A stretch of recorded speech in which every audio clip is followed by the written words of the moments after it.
마태복음 9장 27절로 38절까지 말씀 우리 한 목소리로 합독하도록 하겠습니다.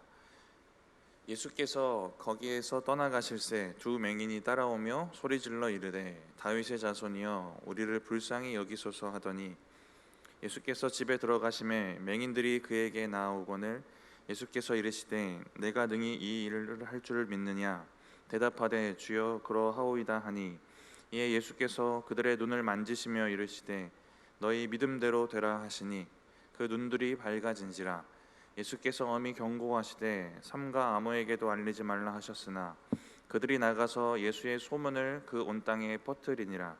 그들이 나갈 때에 귀신 들려 말 못하는 사람을 예수께 데려오니 귀신이 쫓겨나고 말 못하는 사람이 말하거늘 무리가 놀랍게 여겨 이르되 이스라엘 가운데서 이런 일을 본 적이 없다 하되 바리새인들은 이르되 그가 귀신의 왕을 의지하여 귀신을 쫓아낸다 하더라. 예수께서 모든 도시와 마을에 두루 다니사 그들의 회당에서 가르치시며 천국 복음을 전파하시며 모든 병과 모든 약한 것을 고치시니라.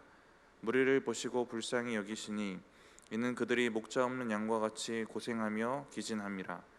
이에 제자들에게 이르시되 추수할 것은 많되 일꾼이 적으니 그러므로 추수하는 주인에게 청하여 추수할 일꾼을 보내주소서 하라 하시니라. 아멘.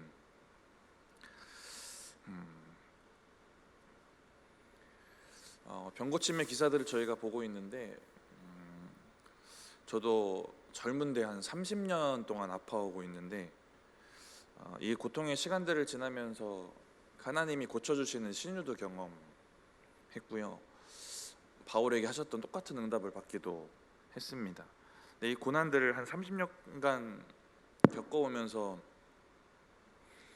이 고난이 저에게 했던 일들이 무엇인가 좀 되짚어 보니까 하나는 인생에 대해 믿음 안에서 정리하게 하시는 거, 하나는 좀 비슷한 맥락인데 죽는 거에 대해서 좀 신앙 안에서 생각하고 정리하게 하셨어요. 그래서 질병의 주권과 죽음의 주권이 하나님께 있으니까 언제 죽을지 모른다는 이 심정으로 살고 사역해야겠구나 이런 마음들을 주셨습니다. 이렇게 삶과 죽음에 대해서 정리하고 살아가니까 그 요동 없는 평안 주시는 걸 제가 많이 경험했고요.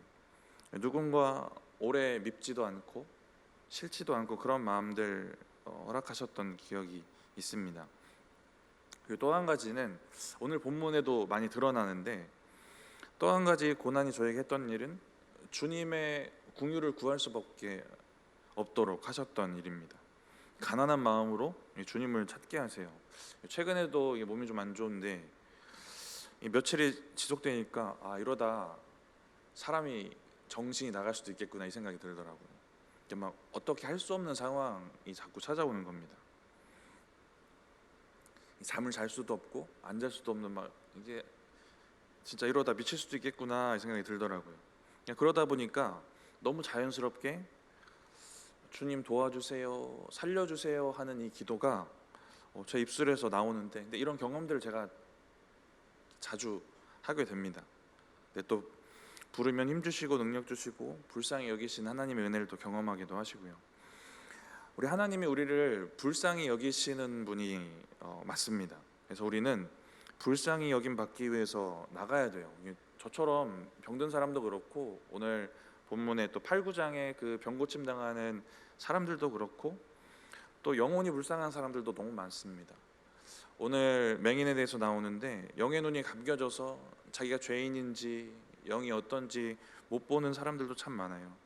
그래서 어쨌든 육이든 영이든 우리는 불쌍한 그 불쌍히 보아주시는 은혜 앞으로 우리가 나아가야 되는데 불쌍히 여김 받으려면 그래서 이 불쌍한 존재다라는 것을 인정하는 마음이 먼저 필요한 것 같아요. 오늘 본문에는 육적인 연약함 가진 사람도 나오고요, 영적인 연약함 가진 사람들도 등장을 합니다. 근데 어떤 사람은 자기의 연약함을 보고 주님의 긍휼하심 앞으로 나아가고 어떤 사람은 자기의 연약함을 보지 못합니다. 먼저 오늘 본문 27절에는 자기의 연약함을 인정하고 나아갔던 두 맹인이 있습니다. 우리 27절 말씀 같이 한번 읽어보겠습니다. 예수께서 거기에서 떠나가실새 두 맹인이 따라오며 소리질러 이르되 다윗의 자손이여 우리를 불쌍히 여기소서 하더니 두 맹인이 등장하고 소리 지르는데 뭐라고 하냐면 다윗의 자손이여 우리를 불쌍히 여기소서라고 합니다. 구약의 선지자들이 메시아가 다윗의 혈통에서 나올 것이다 라는 것을 예언했습니다. 그것을 잘 알고 있는 이 유대인들의 입장에서는 이렇게 고백한다는 것이 어떤 의미인지 잘 알았을 거예요. 메시아로 예수님을 인정하는 겁니다. 이게 의도적인 기록인지 모르겠지만 눈을 뜨고 있는 수많은 군중들이 아니라 눈이 보이지 않는 두 소경이 가장 먼저 메시아이신 예수님을 알아보고 고백하는 그 고백을 올려드리는 장면이 나와요. 이렇게 다윗의 자손이라고 부른다는 것은 이들의 육신의 눈은 볼 수 없지만 영의 눈은 밝게 보고 있구나라는 것을 알 수 있습니다. 그래서 내가 불쌍히 여김 받아야 되는 존재구나 이것도 잘 알아요. 그래서 불쌍히 여겨달라고 고백을 합니다. 구약의 예언들을 보면 고치시는 분이고 우리의 질고 대신 지고 가신 분, 그게 예언된 메시아입니다. 그러니까 이들이 불쌍히 여겨달라고 고백하는 것, 예수님 그런 분으로 인정하고 있는 거예요. 성도가 하나님께 긍휼을 구하면서 불쌍히 여겨주세요라고 고백하는 것도 하나님을 인정하고 신뢰하는 믿음 안에서 나오게 됩니다. 우리를 불쌍히 여기셔서 고치시고 회복하시는 그 하나님의 은혜와 그 능력을 인정하시고 그 앞으로 나아가시는 저와 여러분들 되시기 바랍니다. 근데 끝까지 예수 그리스도가 하나님의 아들이시고 하나님이시고 메시아이시고 이것을 보지 못하는 자들이 있었어요. 수요일날 말씀 전할 때는 서기관들도 수많은 기회가 있었거든요. 돌이킬 수 있는. 근데 오늘 본문에도 다 돌이킬 수 있고 알 수 있는 조건들이 있었지만 인정하지 못하는 사람들이 나옵니다. 예수님이 기적을 행하시면서 메시아이다라는 것을 밝히 보이시는데 이 은혜로운 역사의 현장에서 은혜 못 받는 사람들이 있었어요. 34절 말씀인데 먼저 같이 한번 읽어보겠습니다. 오늘 본문 34절입니다. 바리새인들은 이르되 그가 귀신의 왕을 의지하여 귀신을 쫓아낸다 하더라. 이 바리새인들은 예수님이 귀신의 능력으로 귀신을 쫓고 있다 이렇게 얘기를 합니다. 은혜 받을 수 있는 충분한 상황이 있지만 은혜 받지 못하는 사람이 있는 것과 같습니다. 이들의 은혜를 가로막는 건 자기 지식이 최고라고 생각하고 있는 그런 마음도 있을 것 같은데요. 제가 월요일, 화요일 청년의 수련회를 다녀왔는데 여러 교회들이 모여서 예배드린 연합 캠프 다녀왔습니다. 근데 제가 어떤 마음으로 나아갔냐면 상당히 가난한 마음으로 나아갔어요. 그래서 은혜 받는 심령으로 예배드려야겠다 이런 기도 많이 하고 나갔습니다. 하나님 제가 은혜 받고 싶습니다. 가난한 심령으로 나아갑니다. 이런 기도 많이 했어요. 제가 바리새인처럼 똑같진 않겠지만 저도 설교자 입장에서 설교를 듣다 보면 은혜를 가로막는 그 걸림이 있거든요. 캠프 가면 강사 목사님들 메시지가 비슷해요. 그래서 빌드업을 천천히 해나가십니다. 그래서 분위기를 쌓아가시고 내용을 쌓아가시고 메시지를 쌓아가셔서 결론을 빵 하고 터뜨리시는 이 스타일들이 비슷한 분들이 많아요. 나쁘다는 게 아니라 저도 설교자 입장에서 그것들이 미리 보이는 겁니다. 그래서 첫 부흥회 때 호세아 말씀을 전하시는데 역시나 결론도 미리 보이고 빌드업 쌓아가는 것도 이 얘기 하시려는구나 라는 것도 미리 보이고 이제 이렇게 빵 터뜨리겠구나 이것도 너무 미리 보이는 거예요. 근데 놀라운 건 제가 머리로 생각했던 것이 다 덮어질 만큼 저에게 임하는 은혜입니다. 하나님이 나를 긍휼하게 보시는구나, 내가 이걸 회개하길 원하시는구나, 이걸 회복하길 원하시는구나, 이 은혜를 너무 뜨겁게 경험하고 왔어요. 왜일까 생각해 보면 제가 이 예배에 나아가기 전에 했던 기도입니다. 철저히 가난한 심정으로 불쌍히 여겨주세요, 긍휼히 보아주세요 이 마음으로 나아갔더니 너무 잘 알고 있고 수도 없이 들어왔던 이 호세아 말씀이 제게 하나님의 음성으로 임한 겁니다. 그래서 처음 기도할 때는 청년들이 여호와께 돌아와야 됩니다 이 기도를 하다가 제 마음에 음성이 임하고는 은혜가 임하고는 이렇게 기도했어요. 나도 하나님께 돌아가야 되는구나, 돌이켜야 된다. 맞네요 주님, 저도 돌아가야 되네요. 주님 도와주세요, 도와주세요, 이런 기도를 드렸어요. 이렇게 주님 앞으로 나아가면서 기도했습니다.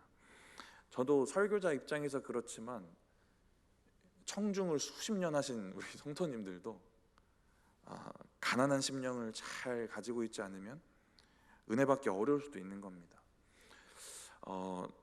항상 제가 전하는 말씀도 그렇고 새로운 말씀은 많이 없을 거예요.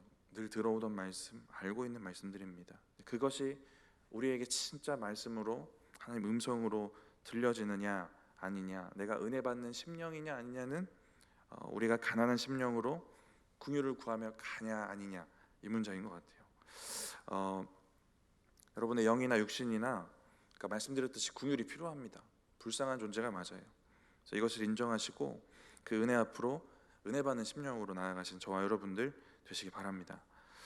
27절 말씀부터 다시 보면, 그렇게 은혜를 구했던 맹인에게 예수님이 28절처럼 이제 반응을 하십니다. 우리 오늘 본문 28절 같이 한번 읽어보겠습니다. 예수께서 집에 들어가심에 맹인들이 그에게 나아오거늘 예수께서 이르시되 내가 능히 이 일을 할 줄을 믿느냐? 대답하되 주여 그러하오이다 하니. 내가 능히 이 일을 할 줄을 믿느냐? 예수님이 두 맹인의 믿음을 확인하십니다. 믿음이 있는지, 그 믿음을 고백하는지를 확실히 확인하시려고 해요. 성경을 보면 믿음이 없어도 역사하시는 경우 있거든요. 근데 마태가 기록한 이 산상수훈 후에 이어지는 예수님의 이 병고침의 기사, 이 8장 9장에는 예수님의 기적을 기록하면서 믿음을 고백하는 걸 명확하게 반복적으로 집중해서 기록합니다. 몇 가지만 좀 같이 읽어보면 8장 2절, 8장 8절, 9장 2절 말씀으로 이어서 읽어보겠습니다.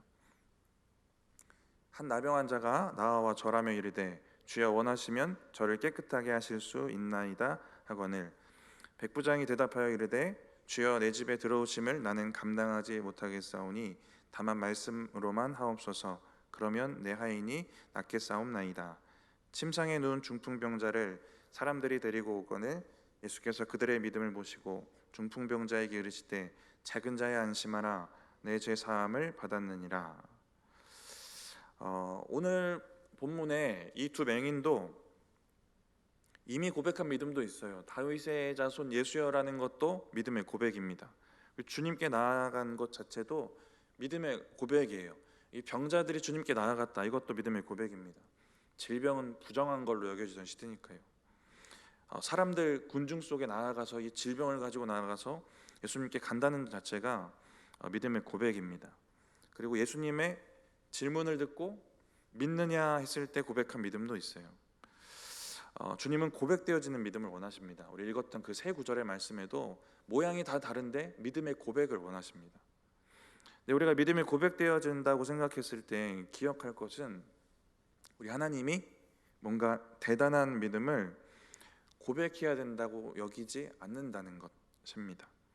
저는 대단한 믿음이다라는 말 자체가 약간의 오류가 좀 있다는 생각이 들어요.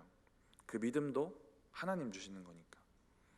8장 9장에 기록된 기적들을 살펴보면 하나님이 대단한 믿음만 원하시는 것이 아니다라는 것을 알 수 있어요. 나병 환자도 그 군중 속에서 예수님께 가는 건 죽을 각오로 가는 겁니다. 그 믿음도 귀하게 보셨고요. 말씀만 하시옵소서 하는 고백도 귀하게 보셨고, 좀 보잘것없어 보이는 몰래 옷자락 만졌던 그 믿음도 귀하게 보십니다. 주님은 부족한 믿음이어도 이게 고백되어지는 걸 원하세요. 저는 8, 9장 읽으면서 자꾸만 이제 이번 올해 표어가 자꾸 생각이 나요. 고백되어지는 믿음을 우리에게 원하신다는 겁니다. 누구의 믿음도 온전할 수가 없어요. 저도 그렇고요. 여러분도 믿음이 온전할 수가 없습니다.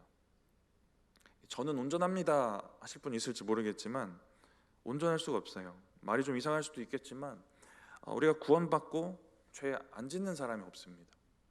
구원받았더라도 누구나 넘어지고 연약하고 온전하지 못한 믿음을 가지고 살아갑니다.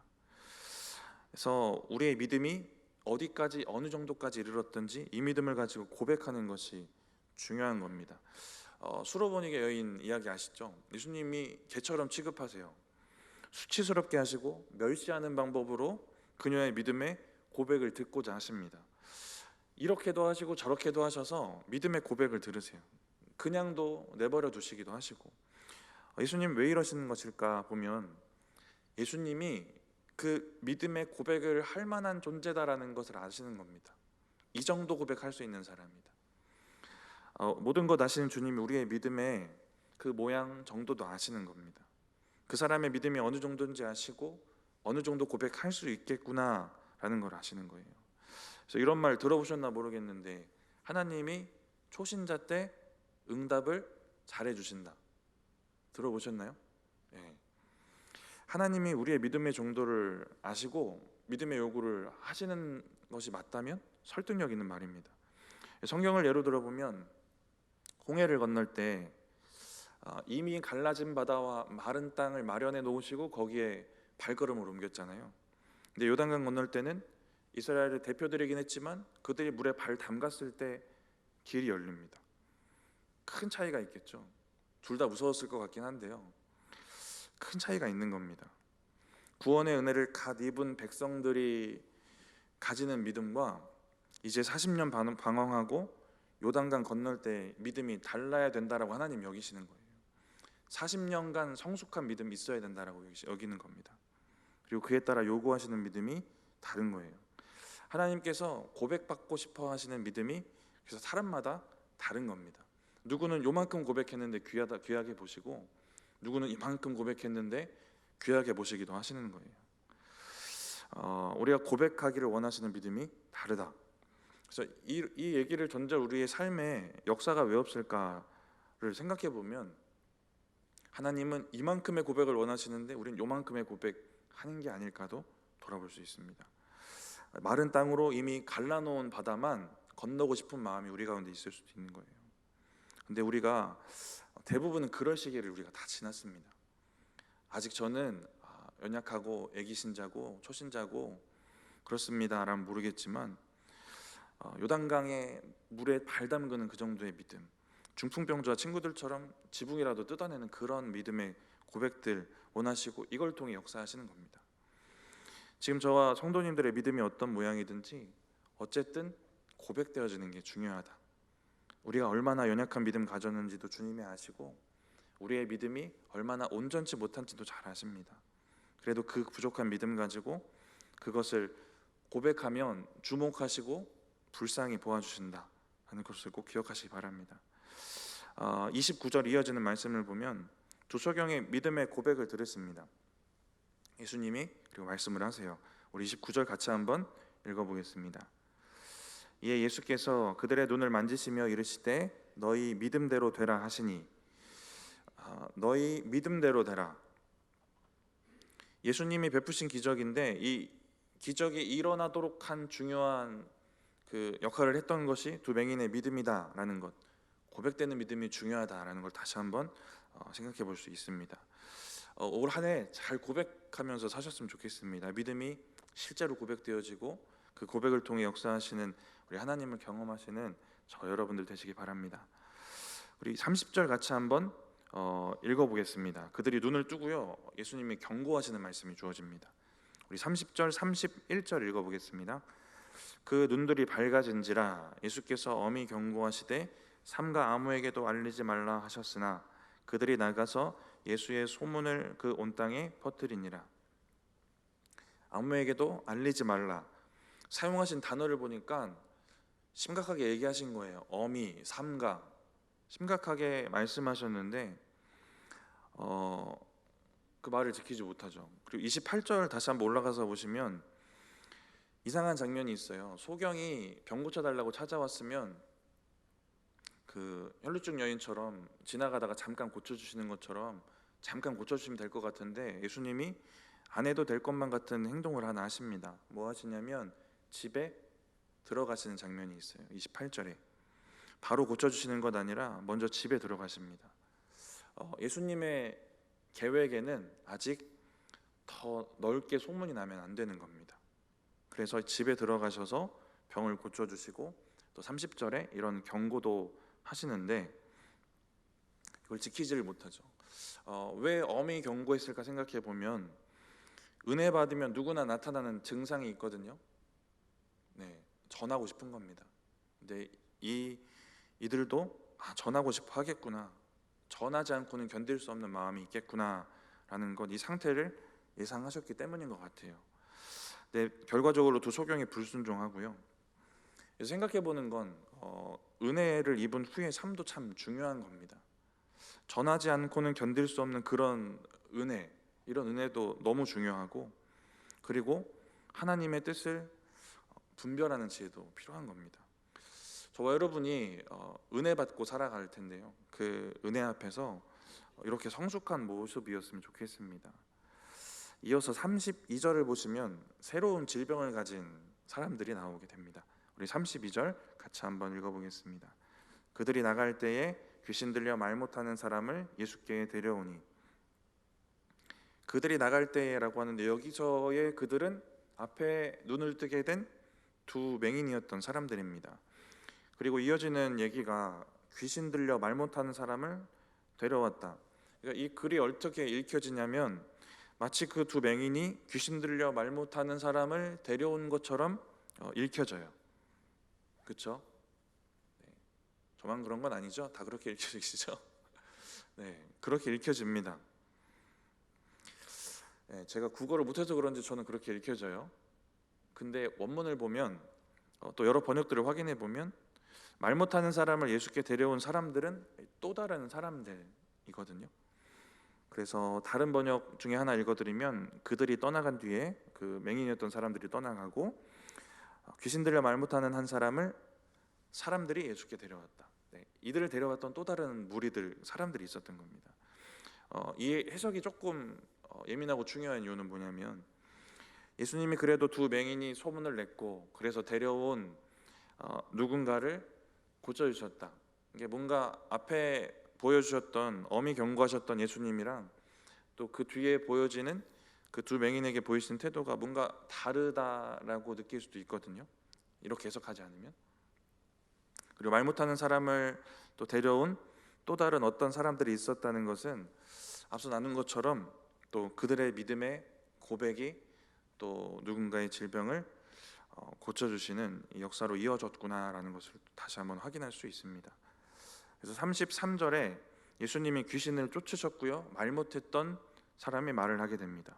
그리고 이어지는 무리들의 고백이 있는데요, 우리 33절 말씀 같이 한번 읽어보겠습니다.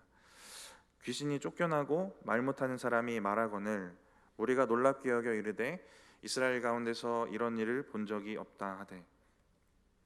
이스라엘 가운데서 이런 일을 본 적이 없다. 그런데 지금 내가 이런 일을 보고 있구나, 이런 고백이거든요. 이런 일, 이런 기적을 행하실 것이다. 누가요? 메시아가 행하실 것이다라는 예언들이 이사야에 있습니다. 메시아가 오셔서 행하실 일이 지금 자기들 눈앞에서 벌어지고 있다라고 그들의 입으로 스스로 고백하고 있는 겁니다. 이들이 어느 정도까지 확신하고 있는지는 모르겠지만 이건 예언된 메시아가 하실 일이다라는 것들을 지금 인정하고 있어요. 귀신 들린 자를 데려온 사람들이, 그리고 귀신 들려서 말을 못했던 사람이 예상하지 않았던 일이 벌어집니다. 내가 병 고쳐지는 것, 내가 귀신 들렸던 게 귀신이 떠나감으로 인해서 이 무리들이 예수님이 메시아라는 것을 알게 되겠구나, 이걸 예상을 안 하고 왔을 거 아니에요. 그죠? 내 질병, 내가 귀신 들린 거 고침받았으면 좋겠다, 이것만 예상하고 왔단 말이죠. 그런데 그들의 믿음의 고백을 보시고 그들을 불쌍히 여기셔서 그들을 고쳐주시기도 하시고, 이 행하신 일을 통해서 수많은 무리들이 예수님이 메시아인 것을 보게 하는 겁니다. 이런 기록들이 8, 9장의 그 병 고치는 기사 중에 반복돼서 나와요. 그래서 제가 이번에 8, 9장을 보면서 특히 은혜가 되었던 부분 중에 하나입니다.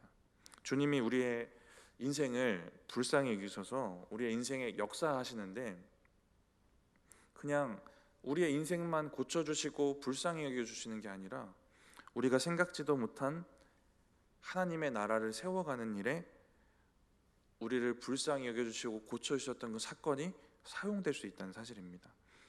잘 아시는 얘기죠. 오늘 병고침의 기사를 통해서도 이 부분을 보셨는지 모르겠지만, 이 부분들이 자꾸 반복적으로 보아지는 거예요.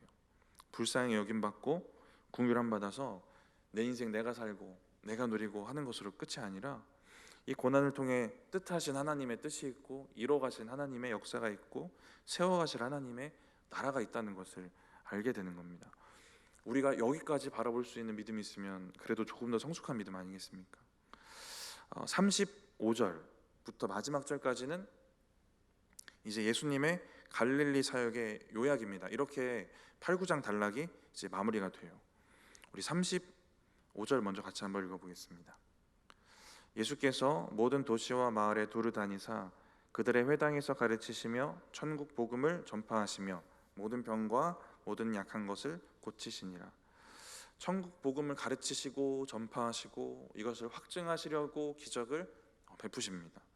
그래서 예수님이 누군지 알게 하시려고, 구원의 복음 듣게 하시려고 하시는 일들을 지금 하고 있어요. 병을 고치시고 귀신을 내쫓으시는 이 기적을 통해서 예수님이 하나님이다, 하나님의 권능을 가졌다, 죄사함의 권세가 있다, 이것들을 알게 하시는 겁니다. 예수가 메시아다, 이것을 자꾸만 드러내고 보여주시는 거예요. 병고침의 죄사함의 권세, 하나님이 가지신 권세입니다. 이것이 예수님을 통해서 드러나게 하심으로 이제 이것을 보여주시는 건데요. 부정하다 여겨지는 질병들이에요. 이것을 정하다 하시고 깨끗하게 하실 분은 오직 하나님 한 분인데, 예수님이 거룩하시고 정한 분이셔서, 그리고 하나님이셔서 부정한 질병을 정하게 하십니다. 유대인들 입장에서는 질병을 만지는 것도 안 되고 또 죽은 사람도 나오는데 죽은 사람 접촉하는 건 더 안 됩니다. 그런데 예수님은 만지시고 접촉하세요. 말씀드렸듯이 굳이 안 하셔도 되는 일이거든요. 사람에 대한 연민이 있는 겁니다. 부정한 질병 가진 사람도 만지시고요, 심지어는 시체까지도 만지십니다. 여기서 보여주는 예수님의 마음이 다음 절에 명확하게 이제 얘기를 하는데, 연민이고 불쌍히 보아주시는 그런 마음입니다. 계속해서 말씀드리지만 우리를 불쌍히 보시는 마음이에요. 우리 36절 같이 한번 읽어보겠습니다. 무리를 보시고 불쌍히 여기시니 이는 그들이 목자 없는 양과 같이 고생하며 기진함이라. 육신의 질병, 죽음 앞에서 진짜 한없이 나약한 인간의 모습, 절망을 경험하는 그런 인간의 모습과 죄에 매여서 죽어가는데 그것을 보지 못하는 영적 소경, 영적 귀머거리들, 그것도 불쌍한 겁니다. 육정 영정으로 불쌍하신 거예요. 그래서 36절에 이 마음을 이렇게 표현을 하시죠. 그들이 목자 없는 양과 같이 고생하며 기진함이라. 육신의 질병, 죽음에 한없이 나약한, 그래서 무너져 내리는 이 인생들, 죄의 문제도 해결 못하는 그런 사람들, 그들이 목자 없는 양이라는 겁니다.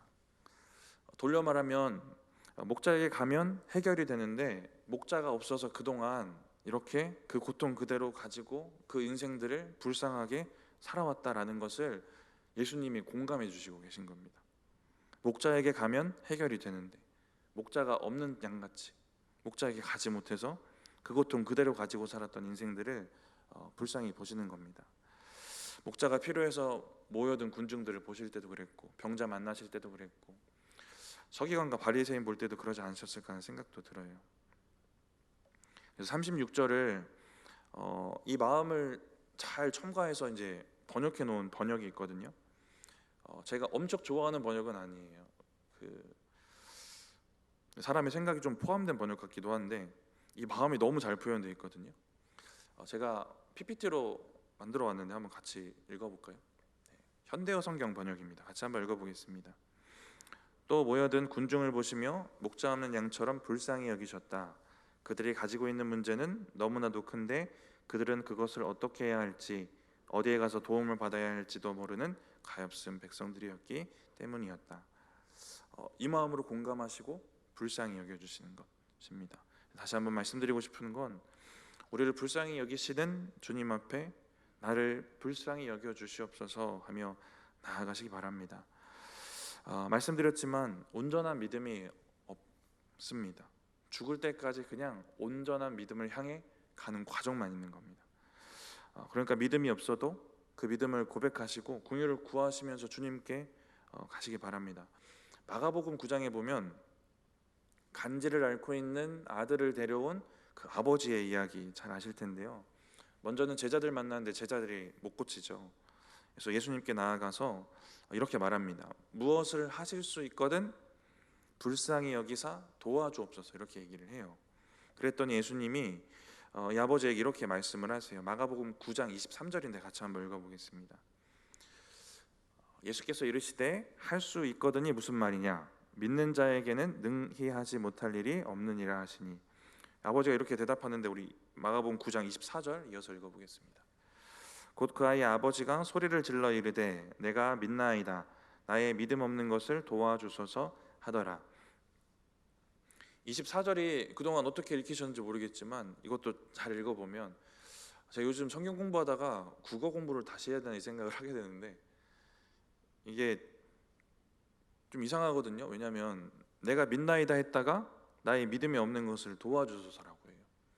글이 이상하거나 정신이 이상하거나 아니면 또 3번이 답이 있거나인데, 3번을 말씀드리면 이게 무슨 말이냐면, 내가 믿나이다 했던 이 믿음은 예수님에 대한 신뢰입니다.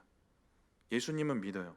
근데 23절에 말씀하셨던 믿음이 어떤 믿음이냐면 믿는 자에게 능치 못할 일이 없다라는 믿음. 근데 그 믿음까지는 없는 겁니다. 그래서 그 믿음을 구하고 있는 거예요. 예수님은 믿는데 내가 이 정도 믿음까지는 없습니다라는 고백이에요. 그러니까 굳이 따지면 연약한 믿음이에요.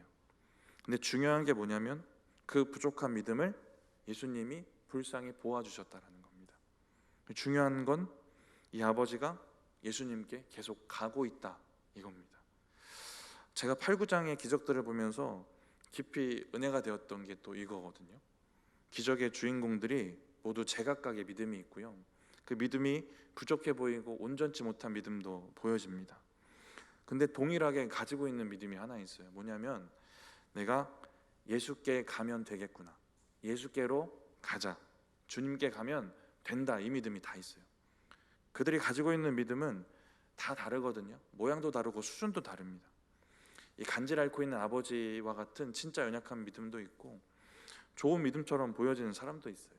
말씀만 해도 됩니다, 이런 믿음도 있습니다. 근데 그 믿음의 모양과 상관없이 동일하게 가지고 있는 믿음, 예수께 가자, 그리로 가면 된다, 그러면 해결된다, 이 믿음이에요. 우리가 중풍병자와 내 친구들처럼 지붕을 뜯어내는 접근성이 없는 믿음이어도 괜찮습니다. 말씀만 하옵소서, 이 믿음까지 못 가도 괜찮아요. 내 힘으로 안 되는구나, 나를 불쌍히 여겨주시는 주님께 가자, 이런 가난한 심령, 상한 심령 가지고 우리가 가면 되는 겁니다. 너무 잘하시는 말씀 오늘도 드리지만 이 믿음으로 여러분의 삶의 문제들, 어려움들, 영적 문제들 잘 가지고 주님께 가시기 바랍니다. 우리의 실패하고 연약한 인생, 질병 하나에 절망하는 그런 절망적인 인생을 불쌍히 보아주시고 또 우리를 사랑과 연민으로 보아주시는 그네 앞으로 나아가셨으면 좋겠습니다. 네, 마지막 두 구절을 같이 읽어볼 텐데요. 36절에 목자의 마음으로 영혼들을 불쌍히 여기셨는데, 그래서 이제 이 얘기를 하시는 거예요. 37절, 38절입니다. 우리 같이 한번 읽어보겠습니다. 이에 제자들에게 이르시되 추수할 것은 많되 일꾼이 적으니 그러므로 추수하는 주인에게 청하여 추수할 일꾼들을 보내주소서 하라 하시니라. 목자 없는 양처럼 고생하고 기진한 영혼들을 불쌍히 여기시는 그 목자이신 주님이 불러 모으는 일 할 사람이 필요하다라는 얘기 하시는 겁니다. 말씀을 마치면서요, 오늘 허락하신 은혜, 내가 주님께 가면 나를 불쌍히 여겨주시겠지, 내 믿음에 부족함이 있더라도 주님께만 가면 그렇게 하시겠지, 이 은혜를 우리가 먼저 누리고요, 그리고 기진하고 고생하는 또 다른 영혼들, 우리 교회 안에 지체일 수도 있고 더 넓게 펼쳐보면 믿지 않은 영혼일 수도 있습니다. 그들을 주님께 인도하시는 삶 살아가시기 바랍니다. 거기까지가 올해 우리가 주님 앞에 고백해야 될 믿음인 줄 믿습니다.